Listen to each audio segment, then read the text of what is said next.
Hello' friends, আজি মই আপোনালোকৰ বাবে খুব সহজ পদ্ধতিত বনাব পৰা বাও কচু আৰু মাছৰ মাথাৰ এটি সুন্দৰ ৰেচিপি লৈ আহিছোঁ। আশা কৰোঁ ভিডিঅ'টো শেষলৈকে চাব। আহকচোন আমি ভিডিঅ'টো আৰম্ভ কৰোঁ। প্ৰয়োজন অনুসৰি বাও কচুৰ এনেদৰে ডাঙৰ ডাঙৰ দুডাল ঠাৰি মই সংগ্ৰহ কৰি ল'লোঁ। ঠাৰিকেইডালৰ পৰা পাত আঁতৰাই এনেদৰে মই সৰু সৰু টুকুৰা কৰি ল'লোঁ। ইয়াৰ পাছত এটা বাটিত 4ৰ পৰা 5 চামুচৰ ভিতৰত মচুৰ দাইল লৈ তাত মচুৰ দাইলখিনি ডুব যোৱাকৈ পানী দি কমেও 5ৰ পৰা 10 মিনিট সময় তিয়াই থ'লোঁ, যাতে মচুৰ দাইলখিনি অলপ কোমলি যায়। কচুকেইডাল ভালদৰে ধুই এনেদৰে সৰু সৰু টুকুৰা কৰি ল'লোঁ। এনেদৰে সৰু সৰু টুকুৰা কৰি এখন থালত পানীবোৰ যাবলৈকে অলপ সময়ৰ বাবে থৈ দিলোঁ। তিয়াই থোৱা মচুৰ দাইলকেইটা সম্পূৰ্ণভাৱে কোমলি গৈছে। আপোনালোকে দুটা আঙুলিৰ মাজত মচুৰ দাইল এটা থৈ পিটিকি চাব, যদি ভাগি যায় গম পাব মচুৰ দাইলকেইটা ভালদৰে কোমলি গৈছে।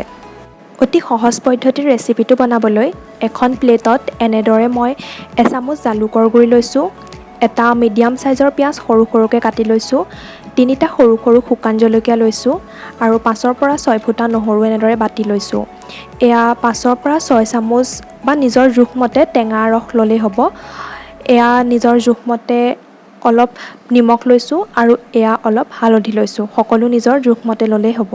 এয়া মই মোৰ নিজৰ প্ৰয়োজন অনুসৰি মাছৰ মাথাৰ 4টা পিচ লৈছোঁ। আপোনালোকে নিজৰ প্ৰয়োজন অনুসৰি ল'ব আৰু এনেদৰে তেলত খচখচীয়াকৈ ভালদৰে ফ্ৰাই কৰি ল'ব। এখন কেৰাহীত অলপ তেল দি কাটি লোৱা পিঁয়াজখিনি মই তাত ভালদৰে ভাজি ল'লোঁ। পিঁয়াজখিনি ভাজোঁতে লক্ষ্য কৰিব যাতে পিঁয়াজখিনি তলফালৰ পৰা লাগি নধৰে আৰু জ্বলি নাযায়। গৰম তেলত মই পিচি লোৱা নহৰুখিনি এড কৰি দিলোঁ আৰু নহৰুৰ কেঁচা গোন্ধ নোযোৱালৈকে এনেদৰে লৰাই ভাজি থাকিলোঁ। যেতিয়া নহৰুৰ কেঁচা গোন্ধ সম্পূৰ্ণভাৱে আঁতৰি গ'ল, তেতিয়া মই তাত ৰাখি থোৱা শুকান জলকীয়া 3টা এড কৰি দিলোঁ। এনেদৰে অলপ সময় লৰাই ভাজি থাকিব, যাতে তলফালৰ পৰা লাগি নধৰে। এতিয়া তেলতে মই নিজৰ জোখমতে হালধি এড কৰি দিলোঁ। এড কৰি অলপ সময় এনেদৰে লৰাই ভাজিলোঁ। হালধিখিনি যিহেতু ঘৰৰ আছিল, সেইবাবে মই তেলত এনেদৰে এড কৰি দিলোঁ। মছলাখিনি ভালদৰে ভাজি হৈ যোৱাৰ পিছত কাটি লোৱা কচুখিনি অলপ অলপকৈ গৰম তেলত দি দিম। যেতিয়া গোটেই কচুখিনি এনেদৰে অলপ অলপকৈ কেৰাহীত দি দিয়া হৈ যাব, তেতিয়া এখন হেতাৰ সহায়ত গোটেইখিনি আমি ভালদৰে ওপৰতল কৰি দিম, যাতে হালধি আৰু মছলাখিনি কচুখিনিৰ ভিতৰত ভালদৰে সোমাই যায়। অলপ সময় এনেদৰে ভজাৰ পাছত দেখিছে কচুৰ পৰিমাণ নিজে নিজে অলপ কমি গ'ল আৰু কচুৰ ভিতৰত থকা পানীখিনিও লাহে লাহে শুহিবলৈ আৰম্ভ কৰিছে। পানীখিনি শুহালৈকে আমি এনেদৰে ভালদৰে লৰাই ভাজি থাকিব লাগিব, যাতে কচুৰ পানীখিনি একেবাৰে নাইকিয়া হৈ যায়। ভালদৰে ভাজি থকাৰ পাছত দেখিছে কেনেদৰে পানীখিনি নাইকিয়া হৈ গৈছে আৰু এনেদৰে মই কিছু সময় লৰাই ভাজিলোঁ। খুব কমেও 5 মিনিট এনেদৰে লৰাই ভাজি থাকিব, যাতে পানীখিনি একেবাৰে শুহি যায় আৰু ইয়াত তেল বিৰিঙিবলৈ আৰম্ভ কৰে। খুব কমেও 5 মিনিট এনেদৰে লৰাই ভজাৰ পাছত আমি কিছু সময়ৰ বাবে কচুখিনি ঢাকি ৰাখিবলৈ চেষ্টা কৰিম, যাতে পানীখিনি সম্পূৰ্ণভাৱে শুহি যায়। ঢাকনখন আঁতৰাৰ পাছত কচুখিনিত পৰা পানী একেবাৰে নাইকিয়া হৈ গৈছে। মই লৰাই দিছোঁ, আপোনালোকে ধৰিব পাৰিছে নিশ্চয়। ইয়াৰ পৰা লাহে লাহে তেল বিৰিঙিবলৈও আৰম্ভ কৰিছে। এয়া চাওক, সুন্দৰভাৱে ছাইডত তেল বিৰিঙিবলৈ আৰম্ভ কৰিছে আৰু ইয়াৰ পৰা পানীখিনিও নাইকিয়া হৈ গৈছে। ইয়াত এতিয়া নিজৰ জোখমতে অলপ নিমখ দিম আৰু ভালদৰে এনেদৰে মিলাই দিম, যাতে নিমখখিনি গোটেইখিনিতে ভালদৰে সোমাই যায়। লৰোৱা হৈ যোৱাৰ পাছত পুনৰবাৰ মই এখন ঢাকনিৰ সহায়ত কচুখিনি ভালদৰে ঢাকি ৰাখিবলৈ চেষ্টা কৰিম আৰু খুব বেছি 5 মিনিট বা 2 মিনিট হৈ যোৱাৰ পাছত এয়া দেখিছে কচুখিনি ভালদৰে সিজি উঠিছে আৰু ছাইডত অলপ লাগিবলৈ আৰম্ভ কৰিছে। এনেকুৱাতে মই এই ভাজি থোৱা কচুখিনিত তিয়াই থোৱা মচুৰ দাইলখিনি লাহে লাহে এড কৰি দিম। এটা কথা মন কৰিব যে মচুৰ দাইলখিনি যেতিয়া আমি পানীত থৈ দিওঁ কোমলিবৰ বাবে, আৰু যেতিয়া মচুৰ দাইলখিনি কোমলি যায়, তেতিয়া কোমলাৰ পাছত মচুৰ দাইলখিনি বেলেগ এটা পাত্ৰত কাঢ়ি থ'ব, পানীতে থৈ নিদিব। ময়ো এইদৰে পানীৰ পৰা তুলি ৰাখিছিলোঁ। কিছু সময়ৰ বাবে পানীৰ পৰা এনেদৰে তুলি ৰাখি মচুৰ দাইলখিনি মই ইয়াত যোগ দি দিলোঁ আৰু এনেদৰে লাহে লাহে গোটেই মিশ্ৰণখিনি ভালদৰে হেতাৰ সহায়ত মিলাই দিছোঁ।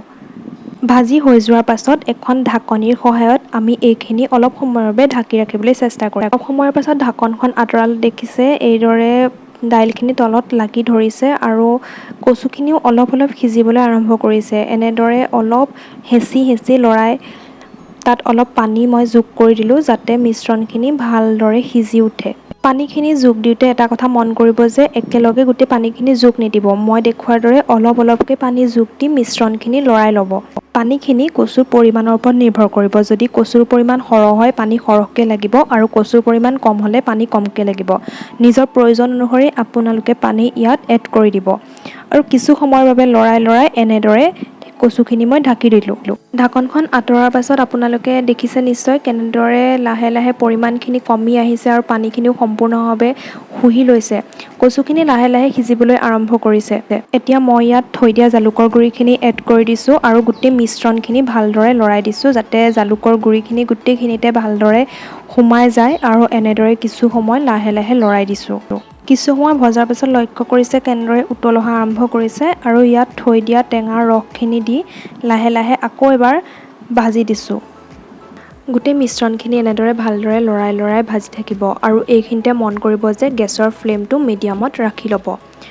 এই গোটেইখিনি আমি এতিয়া ভালদৰে ভাজি এখন ঢাকনৰ সহায়ত ভালদৰে ঢাকি ৰাখিম। ঢাকনখন আঁতৰাৰ পাছত আপোনালোকে নিশ্চয় ধৰিব পাৰিছে কেনেদৰে কচুখিনি ভালদৰে সিজি উঠিছে আৰু ইয়াত ৰখা পানীখিনিও সম্পূৰ্ণভাৱে শুহি গৈছে। এতিয়া ইয়াত মই ফ্ৰাই কৰি থোৱা মাছৰ মূৰ চাৰিওটা এটা এটাকৈ এড কৰি দিম আৰু গোটেই মিশ্ৰণখিনি ভালদৰে এখন হেতাৰ সহায়ত তল ওপৰ কৰি মিলাই দিম। দেখিছে কেনেদৰে মই এনেকৈ তল ওপৰ কৰি ভালদৰে ভাজি দিছোঁ। আপোনালোকেও ঠিক তেনেদৰে ভালদৰে তল ওপৰ কৰি ভাজি ল'ব। এতিয়া অলপ সময়ৰ বাবে গোটেই মিশ্ৰণখিনি তল ওপৰ কৰি ভালদৰে লৰাই লৰাই ভাজি ৰাখিম আৰু ভাজি হৈ যোৱাৰ পাছত এখন ঢাকনৰ সহায়ত পুনৰবাৰ ঢাকি ৰাখিম। ঢাকনখন আঁতৰাৰ পাছত আপোনালোকক দেখুৱাবলৈ চেষ্টা কৰিছোঁ যে দেখিছে কেনেদৰে গোটেই ভাজিখন আমাৰ সম্পূৰ্ণভাৱে তৈয়াৰ হৈ গৈছে। সঁচাকৈ বাও কচুৰ এই ভাজিখন দেখিছে যিমান সুন্দৰ সিমান সুন্দৰ খাবলৈ, বহুত বেছি সোৱাদ লগা। আপুনি এবাৰ যদি খায় আপুনি জুতি পাহৰিব নোৱাৰিব। এবাৰ ট্ৰাই কৰি চাবচোন মোৰ ৰেচিপিটো। আৰু এনেদৰে তৈয়াৰ হৈ গ'ল আজিৰ বাও কচু আৰু মাছৰ মাথাৰ এই সুন্দৰ ৰেচিপি। দেখিছেনে কিমান ধুনীয়া? ইয়াক গৰমে গৰমে ভাতৰ লগত বা ৰুটিৰ লগত এবাৰ নিশ্চয় ট্ৰাই কৰি চাব আৰু মোক জনাবলৈ নাপাহৰিব দেই।